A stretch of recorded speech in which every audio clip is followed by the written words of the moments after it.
Brothers and sisters, I'm Jesse with Living Tree Community Foods, and we're here at the site of the Kaiser Shipyard in Richmond, California.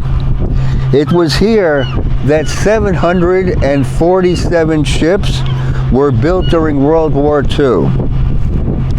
Let us reflect that by 1940, Germany had overrun most of Europe, all the way from Norway and Denmark through Netherlands to France and as far south as Greece. Only Britain held out, and Britain had to be supplied. Hundreds of cargo ships raced across the Atlantic in an effort to keep them supplied, but these ships were attacked continuously by German U-boats, warships, and aircraft. In 1940 alone, over 1,000 Allied ships were lost on their way to Britain. The United States, while not yet at war, played a vital role. With ships being sunk daily, Britain and America desperately needed a way to keep all that material moving. In response, 18 shipyards across the United States were mobilized to build thousands of large cargo ships known as Liberty ships. They could be built faster than the enemy could sink them. At one point, the shipyards were turning out one Liberty ship every 8 hours. One such ship, the SS Robert E. Peary, was built in a shorter time than any such vessel. She was launched on November 12, 1942, in just 4 days, 15 hours and 29 minutes after the keel was laid down. Usually, it takes 50 days to build a ship. It took them 50 days to build a ship this size. Nothing like this has ever been achieved before, and not to this very day.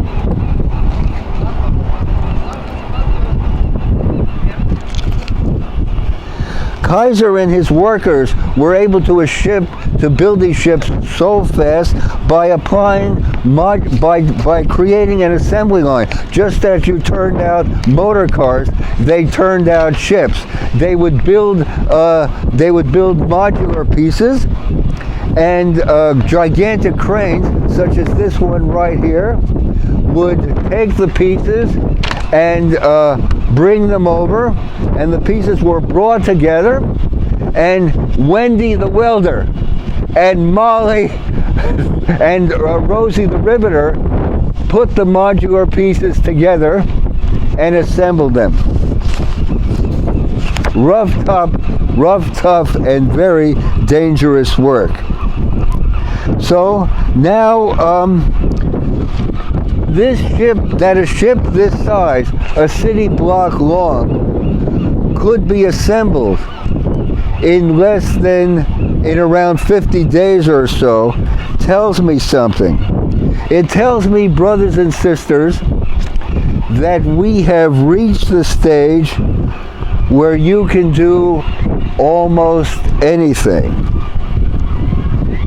And we urge you to begin to start by planting a garden.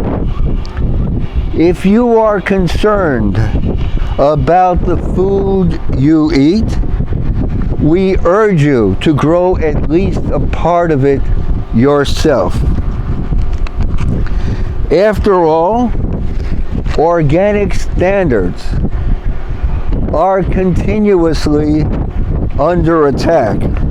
You all know about hydroponics, about how it's okay for vegetables to be grown in chemical soup and it's still organic. You all know about CAFOs, contained animal feeding operations, where animals, cows, chickens, ducks, are confined in warehouses in circumstances of filth and squalor, packed together, and that still can be called organic. And now then there is fake meat. How I rejoice in fake meat. Think of it. When you bite into it, a red chemical replete with GMOs and glyphosate oozes out. And then there's the latest. There's been a lot of talk by officials that gene editing techniques are okay and should be allowed in organic. Imagine that. Organic, the last bastion against GMOs. So we say, let's get growing America.